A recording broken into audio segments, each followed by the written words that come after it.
ในเมื่อน้ำท่วมเขตให้ชาวบ้านยุ่งยากเขตชุมเมืองวังพี่น้องว่างบ้านแกวิไลชุมเมืองวังหาบ้านชัยราชเนาะเมืองวิลาบุรีแขวงชนเขตทุกคนการใช้บักใช้เหือโอ้ยชาวบ้านรอทางให้เธอยุ่งยากไปหมดในการสัญจรเนาะ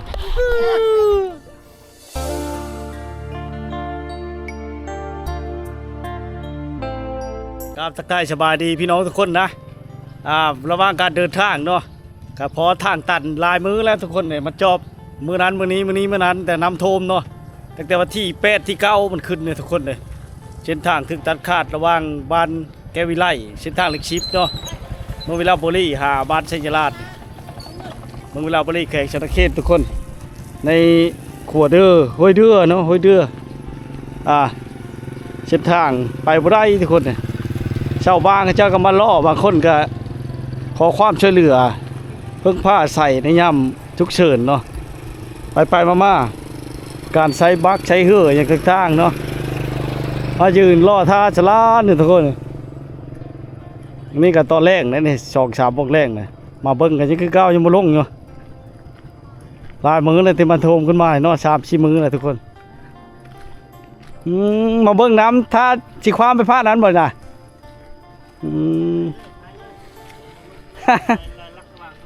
โอ้ยจะเครื่องมันจะลงเนาะฝนตกตลอดมาแต่บ้านชาวบ้านทับผู้ฮะ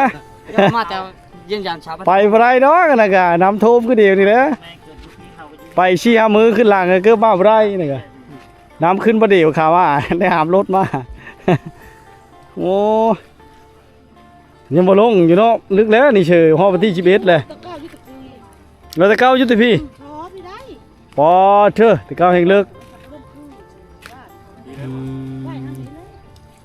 เห็นยุคที่ผมมาเห็นนี่มื้อที่3ที่4แล้วนี่เนาะมันขึ้นได้3-4 มื้อนี้แล้วนี่เนาะ3 มื้อนี้บ่ขึ้นบ้านนี่มันขึ้นแห้งมันก็ไปบ่ได้แล้วทางบ้านดงเก็บจีรอบ้านนี่ทางบ้านดงบางเพิ่นก็แห้งเลิกกว่านี้เช่นน้อยนะแห้งไว้ก็ลงไว้ก็เช่นนี้วิทย์แล้วนั่นนี่ตัวนี้นะมันอึ่งมาแต่ใช้เช่บายมันอึ่งกับเช่นน้อยแหละเช่บายเช่น้อยเนาะไม่แห้งลงละวิทย์แล้วโขท่านก็วิทย์แล้วท่านยกก็มาได้มาแล้วแต่ยังอยู่เขาจะไปเวก็สักช้าจะชุ่มนายมน่ะก็โชเลก็ดึกทึกอยู่แห้งได้วิทย์ชุ่มเมื่อก็เมื่อว่ะเขามาชี้ข้าวแล้วลุดๆด้วยนะบ่ทางน่ะแห้งแล้วเป็นทาง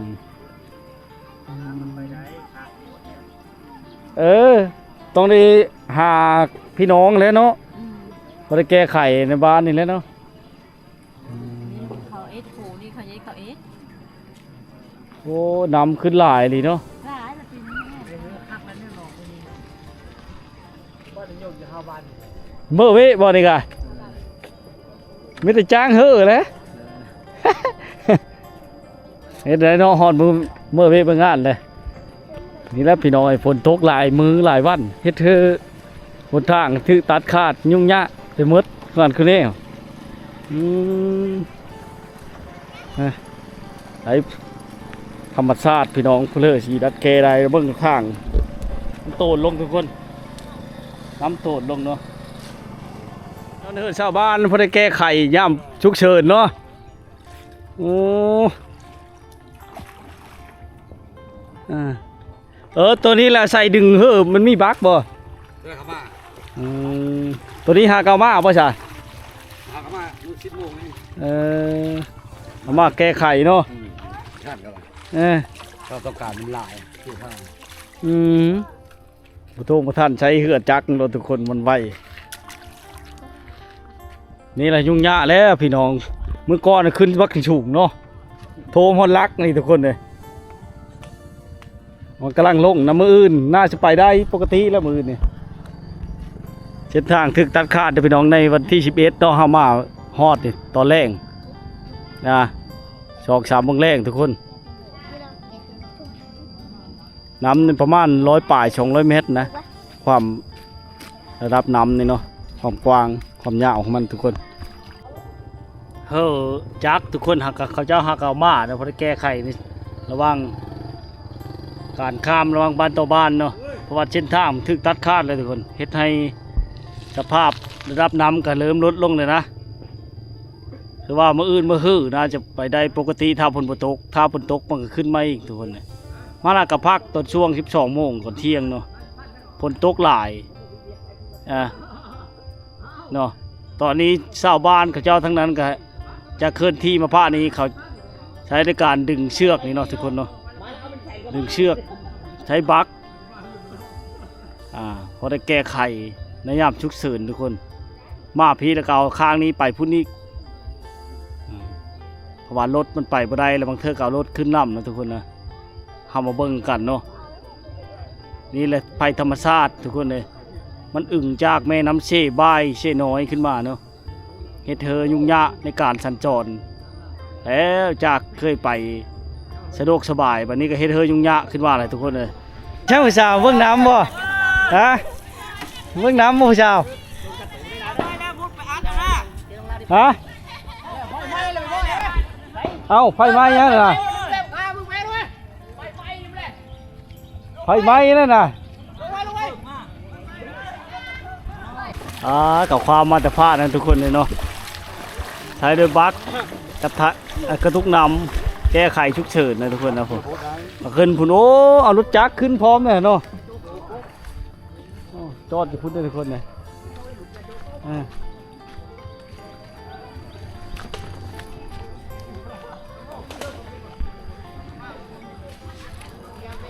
นี่แหละยามฉุกเฉินยามวิกฤตเส้นทางมันทื่อตัดขาดเลยทุกคนเลยในทิศทางเล็กชิปเนาะที่บ้านสยามราชเมืองวิลาบรีเขตชนเขตเนาะโอ้เจ้ามากาเกี่ยมเบื้องการเอารถจักรขึ้นของชาวบ้าน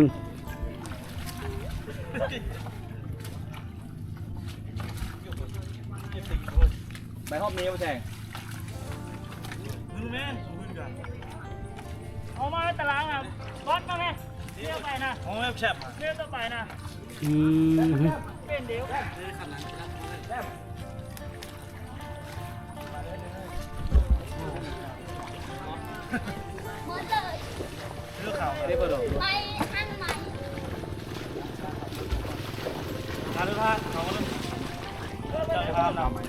เอาเลย ไปอัดเลยได้อัดฟันอัดเลย เป็นอย่างดอกเฮ้ยโอ้การเอารถขึ้นต้องใช้หลายคนทุกคนเลยเพราะเขาใช้ในยามวิกฤตยามฉุกเฉินเนาะมัดกระตุกน้ำกระพุ้ยเชย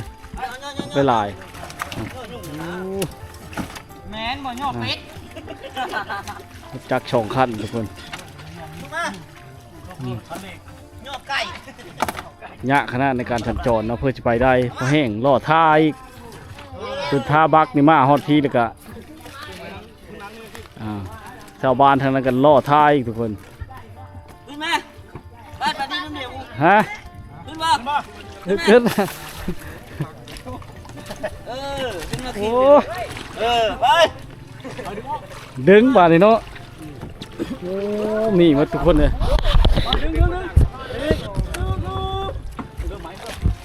อย่าลงมา ยันเลยไม่ยันนี่เลย อย่าลงมาทางท้ายเลยลงนะพ่อค่อยได้ก็ละชามมือบ่ลงมาเถอะนะ รอดเนาะ ว่าดอกเห็นมืออื่นไปได้เลยที่เนาะ ไปได้อยู่แล้ว ว่า ไปได้ ทุกคนเลยให้เธอยุ่งยากไปหมดในการสัญจรเนาะไปธรรมชาติ เดี๋ยวมาอยู่ฟ้านี้มันจะมีที่เชือกเขาเชือกกองตรงนั้น ได้มีญาติว่าเป็นยัง ยังบ่ได้มีที่เชือกเขาที่เชือกเขาโอ้กอง กันบ่ขมั่งนี่บ่เมื่อเนาะนี่เนาะญาติเวทำงานนะทุกคนเลยการสัญจรเนี่ยยังใครชาวบ้านเขาแก้ไขได้ใส่บัก มาโลด ฉุกเฉิน มาโลด มารถไปจะมานะรถไทยขึ้นได้เฉยได้เนาะ ได้ก็เอาไปเทอร์ชินชน เอาจับไปก่อนพุ่งรถไทยชนหลายบ่ได้ จะยากแล้วรถไทยชินชนโยว่าราคากันขึ้นนี้เลย ค่ายพอดไปได้นะ หา โอ้กว้างดีแล้วนี่เนาะแม่น200 เมตรพุ่นบ่จ้า ถ้าคุณ ระดับน้ำนะมันสูง คุ้งได้เลยโคฮะนะ มันอึงมาแต่เชบายบ่เชน้อยน่ะเชบายบ่ อึ่งมาเช่บ่ายเด้ มันคือทางนี้เนาะ เช่บ่ายนี่เช่บ่ายนี่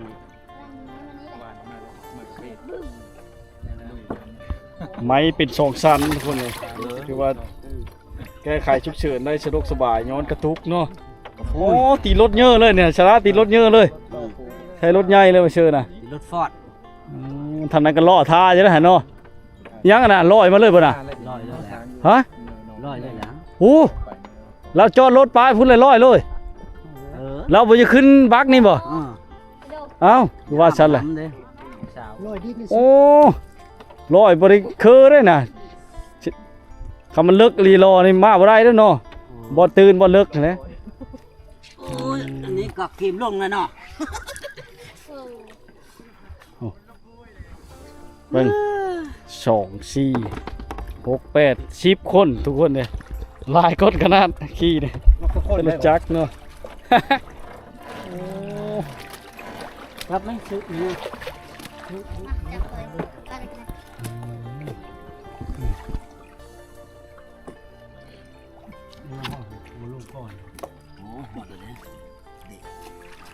ฮอตโคแล้วต้องได้ลงบ่จะมันต่ำบ่เป็นเลย ดับ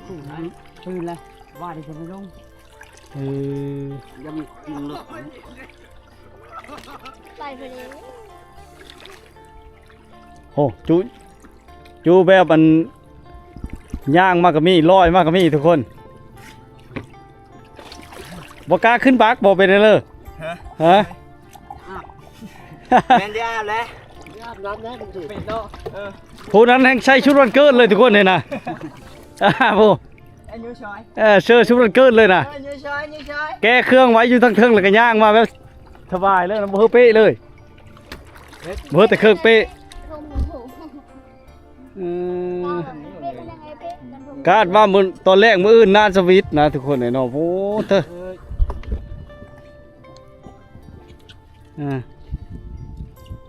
ล่อทาคิ้วฉลานเนาะทางนี้กับทุกคนเลย เอามาดินเลยเอามาเบิ่งซื้อ นี่นั่นบ่ ไปแล้วกลับคืนเลย โอ้ยเครื่องสิเป๊ะเลยนะ ตายรีบแล้ว ร้อยน้ำบ่เป็นเชยลาบ่กล้าลงเนาะทุกคนเลยเนาะผู้นำบ่ยอมขึ้นบักพุ่นน่ะนะ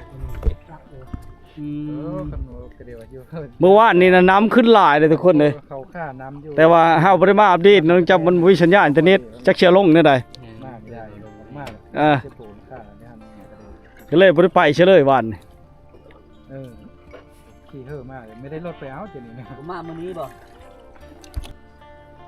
ถือว่าไปกลับนี่เกือบว่ารับ20 นาทีอีกบ่ได้ทุกคนเลยต้องได้รอท่านะเพราะว่าใช้ด้วยการมันมีเครื่องจักรแห้งข้นเนาะดึงเอาแก้ไขนี่เพราะว่าฉุกเฉิน นี่นั่นมื้อนี้เนาะข้าวนึง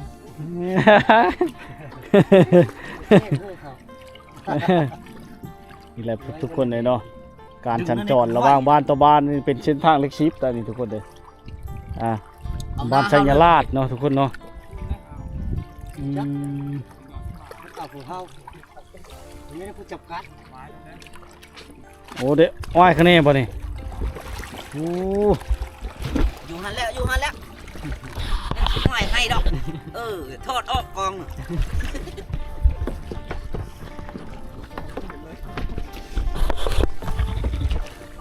ไปถอย แต่พี่คะแนนเลยทุกคนมาอะไรเงี้ยเนาะ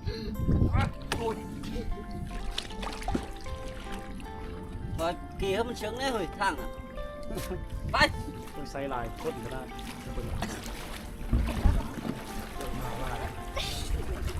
คำนี้ระหว่างนี้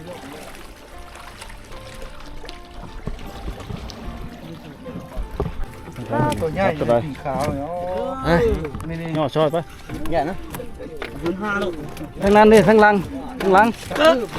ดิเฮ็ด มาไม่เฮ้ย ข้างหลังข้างหลังย่อช่วยกัน หักกระเย็บผู้ชิดหักกระเย็บมันยอมไหมว่าให้กระทำได้แข็งอยู่ลูก เอาลงเลยลงเลยเด้อมึงได้คันนี่นะ พร้อมโอ้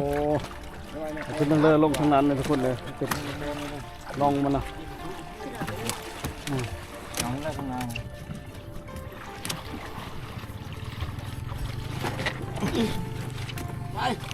ทุกคนเช็คไม่หามันนะ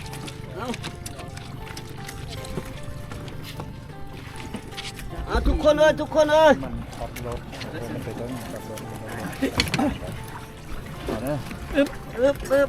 เอาเว้ยทุกคนทางหน้าเลย ข้างหน้านู่นเด้อแน่ เรียบร้อย บุกไป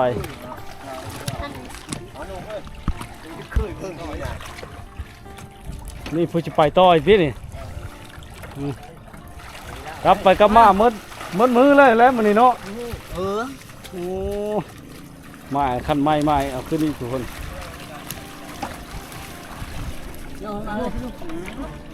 นี่แหละการข้ามน้ำของชาวบ้านนะยากขนาดทุกคนเลยตัวนั้นเพื่อจักโอ้ไว้ขนาดตัวนั้น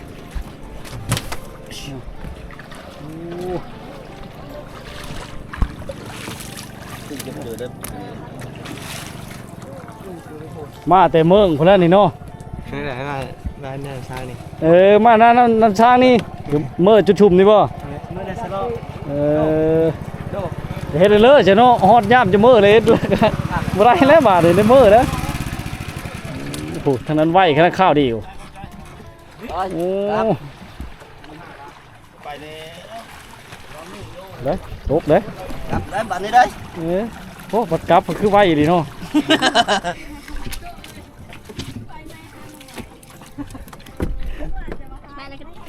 ออกไปบ้าน มาอยู่ฝันโอ้เจ้าห้ามไหม ขึ้นมาเลยชาวบ้านเจ้าจะได้ครึ่งรถได้ทุกคนเลยยันรถมันลมเนาะต้องใช้ในการดึงเป็นกันดึงโอ้ยมือยันไปได้แล้วเนี่ยเสานี่เนาะพี่หรือผู้แล้วเนาะขึ้นเนาะขอบมันนี่เนาะ อื่นยันตอนแรก เนาะไปได้ปกติก็แห้งเลย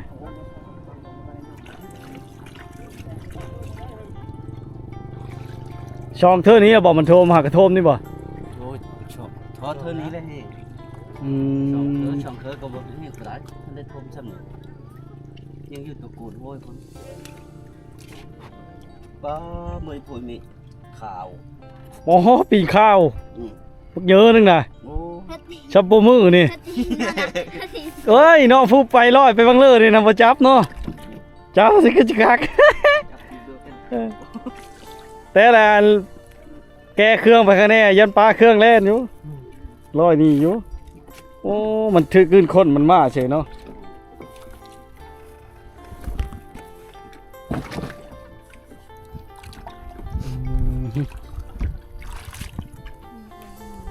ต้องใช้หลายคนทุกคนได้ใช้บักแบบนี้เนาะแต่ก็ใช้เชือกดึงขึ้นกัน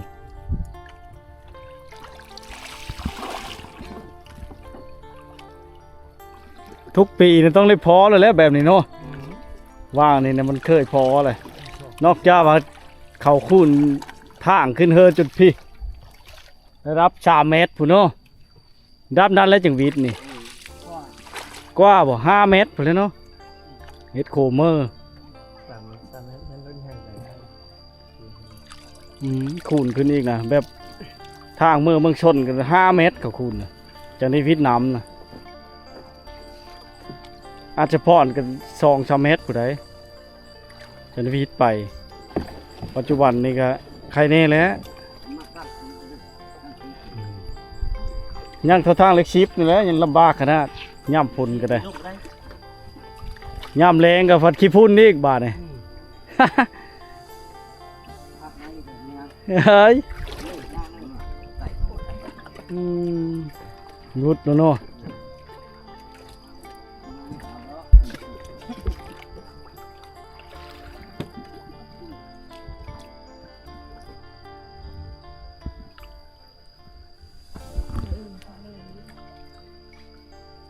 อ๋อรถใหญ่นี่ก็แม่นจะไปอีบ่น่ะ บ่เขามาส่ง ฮะ ลูก ไปบ่ได้แล้วรถใหญ่เนาะ น้อยเด้ น้ำหนักมันสิเกินอันนี้แหละมัน3 โตนบ่ วาบเลยน่ะมาบ่ได้จุวางโคนี่อยู่เลยโค้งเอาพุ่นนี่แหละพี่น้องไอ้น้องการสัญจรที่เดินยุ่งยากเลยยามฝนมาเลยต้องทำใจทุกคนเลยมาเส้นทางนี้ต้องเบิ่งพายุฟ้าฝนยุรธาข้างนี้เด้อเพื่อสิไปมาเขตจุดชุมว่างๆนี่ทุกคนเลยลัดไปเมืองอัศพรหรือว่าเซโนหรือว่าไปทางแขวงคำโมนเนาะน้ำทุลายจะท่วมทางทุกคนเลย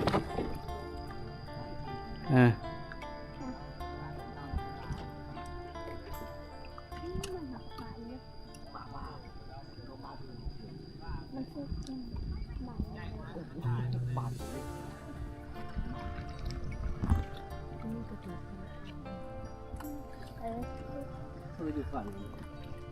โอ้ซุ่ม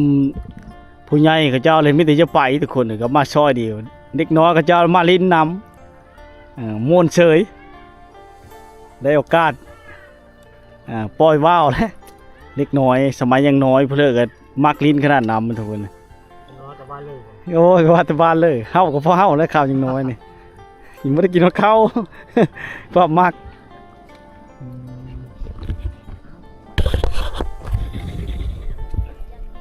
งานจับลูกงานจับลูกสลัดคนเดินทางหลังไหนเพ้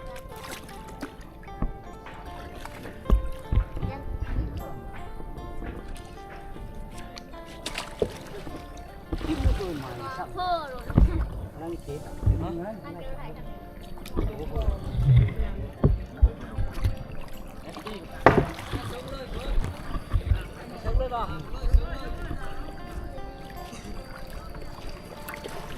สบายบ่โลกทางนั้นนี่บ่หรือว่าโลกทางหลังเด้อนี่บ่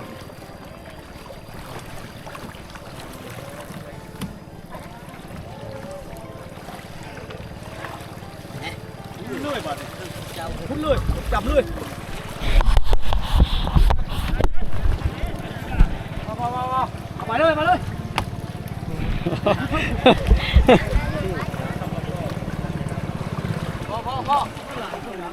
ซอยเดียวยังว่าทุกคนเลย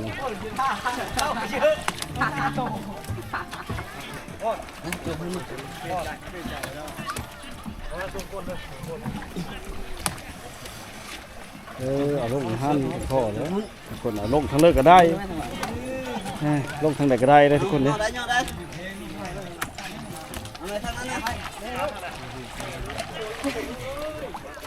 นี่แหละคือการข้ามน้ำของชาวบ้านทุกคนเลยมาสะดวกสบายไปอีกแบบเนาะเข้าใจลายเด้อ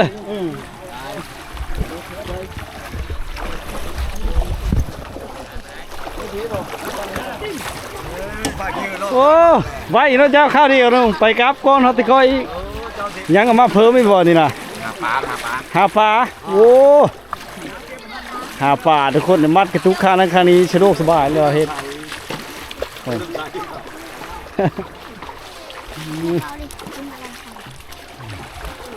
มักไปหลายคนเขาเจ้ามาซอยเดียวทุกคนเลย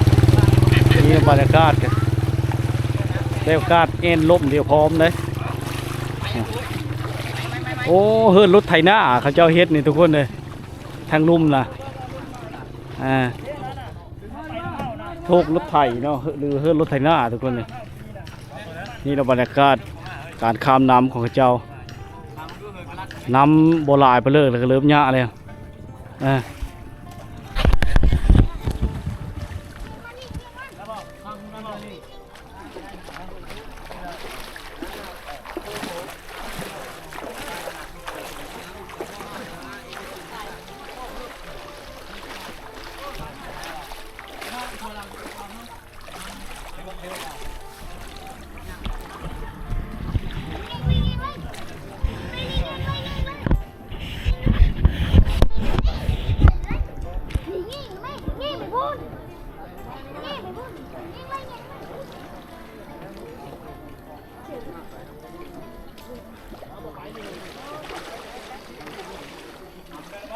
มันลงนั่น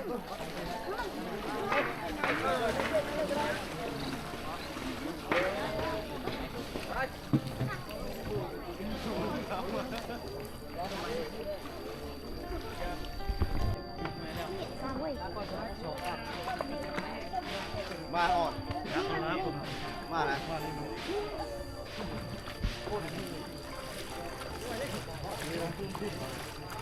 โอ้ก็น้อยเลย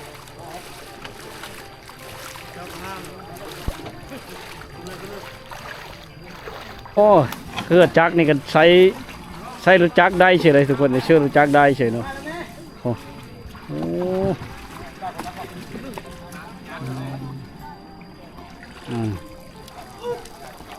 ง่ายไปอีกแบบเนาะใช้เครื่องจักรช่วยให้เธอไหวทุกคนผู้ทั้งนี้ห้ามเลยทุกคนเลยโอ้โหห้ามไปเลยทั้งนั้นป้อเธอหลายคนเอ็ดเลิกกับคักเอ็ดเลิกกับไหวทุกคนข้าวเดียวเฮ็ดทางนี้ก็หามด้วยนี่เพื่อจักจะใช้งานได้กันทุกคน3 คนก็ได้เอาเลย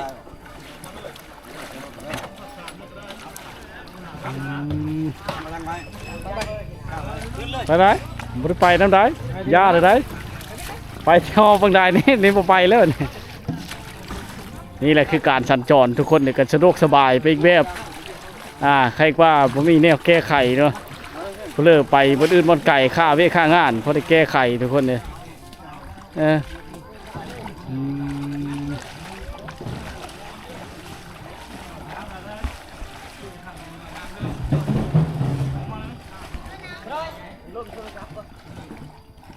มือนะทุกคนเลยจนไม่ได้เศร้าเลยชาวบ้านเขาเจ้าน่ะไปมาอยู่วุ่นๆอยู่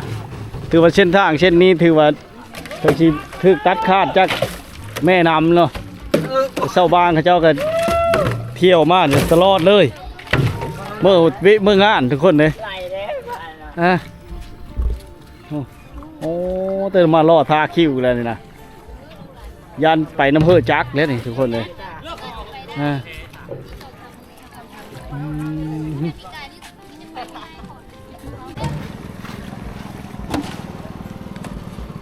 มีการลำเลียงกระตุกทุกคนเลย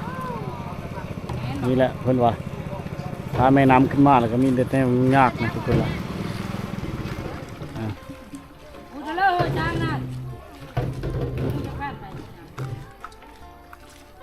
พูดละ2 แสนบ่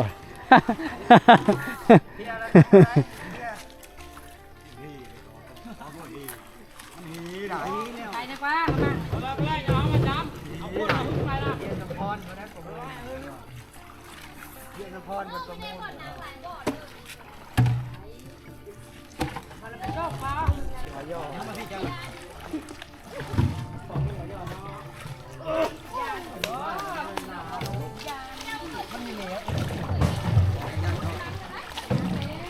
เต็มเลยทุกคนเพื่อนี่ไป6-7 คนผมเป็นยังทุกคนเลยเพื่อใหญ่แล้วเป็นชิป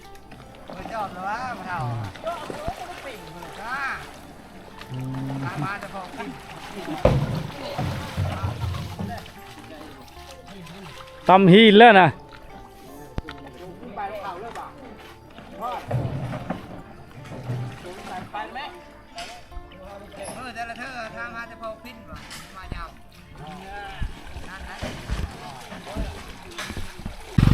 พี่น้องมาล่อท่าคิ้วฉลาดอยู่ทางนี้ป๊อเถอะ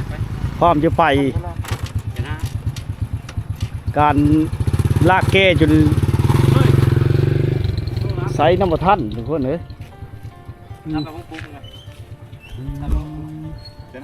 นี่คือระหว่างการสัญจรของชาวบ้านระหว่างบ้านต่อบ้านทุกคนเนาะในเส้นทางเล็กชิปที่บ้านเซญราชเริ่มจะไปมาก็ได้อยู่ทุกคนเลยเสียเงินเล็กน้อยคือว่าอะไรมันก็ชุกเฉินได้บางเทื่อก็ลายเติบหมดเลยเนาะจะไปไปงานเนาะมันมีบั๊กหรือว่ามีเฮ่อจัก2 ขั้นทุกคนไปผ้านั้นก็เอามาผ้านี้ไปที่ไปแต่พี่กับเอาไปผ้านั้นเลยนะไปบ่ให้เสียเที่ยวเลยทุกคนกลับไปกลับบ้านทั้งรถจักรโชลากันเป็นรถจักรกับคนเนาะชิมีแต่ซ้ำนี้เลยทุกคนเลยเดี๋ยวมื้อหน้าเขามาอัปเดตใหม่เนาะ